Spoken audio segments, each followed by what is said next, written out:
ये मुझे पूछ रहे हैं कि जो थ्रेट है या जो चैलेंज है वो कितना संगीन है या कितना बड़ा है, तो मैं और जगह में भी ये कहा हूँ कि सारे के सारा जो चैलेंज है पार से आ रहा है और उन लोगों ने एक फ़ैसला लिया है कि उनका कामकाज ख़त्म होने को जा रहा था या उनको काफ़ी धक्का कश्मीर में पहुंचा है। तो अब वो जो जिनका धंधा पानी इससे चालू था तो वो कैसे इतना आसानी से छोड़ देंगे। तो वो ठेकेदार बैठे हुए हैं पार, तो इन्होंने अपने हिसाब से इसको ज़िंदा रखने के लिए अपनी ठेकेदारी को ज़िंदा रखने के लिए भेजेंगे।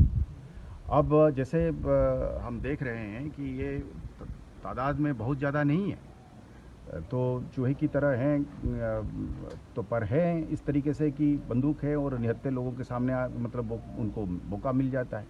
अब हम पूरी आवाम के साथ, आपने जैसे देखा यहाँ पे जिस तरीके से इन्फॉर्मेशन फ्लो कर रहा है, हमारी विलेज डिफेंस ग्रुप है, हमारे एसपीओज हैं, हमारे फोर्स है, हमारे सीआरपीएफ है, आर्मी है, तो ये इसके सामने कहाँ ये टिकेंगे। ये 8-10 साल कोशिश करे थे इन्होंने इस तरीके से अफरा तफरी मचाने के लिए पुराने जो डेफ्थ इलाके में। ये हमारा बॉर्डर इलाका है।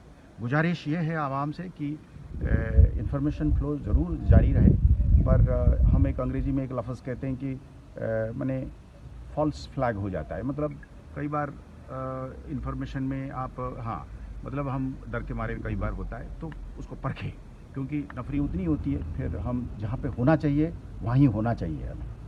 तो ये एक है, पर इसके बावजूद भी हम जो भी इन्फॉर्मेशन आता है, आपने देखा होगा एसएसपी साहब को, डीआईजी साहब को, कि यहाँ पे हर छोटे बड़े इन्फॉर्मेशन पर हम रिस्पॉन्ड करते हैं।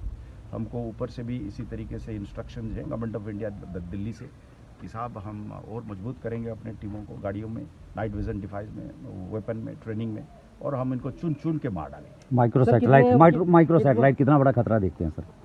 माइक्रो सैटेलाइट यूएवी, हाँ, जो उनसे पकड़े गए हैं, दो बताए जा रहे हैं ना, इस तरीके का कुछ वो इस्तेमाल कर रहे हैं कुछ ऐसा कुछ तादाद में कितने नंबर हो सकते हैं? ड्रोन्स का तो ट्रेंड कहीं ना कहीं सर उन्होंने चेंज किया है। अब निहत्थे लोगों को निशाना बनाया जा रहा है, निहत्थे लोगों को अब निशाना, ट्रेंड उनका चेंज है। तो क्या उसका भी देखिए, एक जंग है, हमको मानना पड़ेगा इस बात का कि एक जंग हम पर थोप दिया जा रहा है। हर जंग में माने दुश्मन ने कोशिश करेगा नुकसान करने के लिए, और हमारा टैक्टिक्स और स्ट्रेटेजी रहेगी कि उसको नुकसान को कम करते हैं, उनको नास्तो नाबूद कर देना है। बिना पनाह के सर ये काम नहीं हो रहा है। क्या देखते हैं बिना उन लोगों के लिए क्या मैसेज है? पनाह वाली बात है, हमने और जगह पे भी कहा है कि जो चंद गिने चुने लोग होंगे, हम उनको कुचल देंगे, हम उनको मसल देंगे, हम ऐसे शक्ति से पेश आएंगे कि नमूना बनाएंगे उनका, कि और भी जो लोग इस तरीके सोचेंगे भी तो फिर कांपेंगे।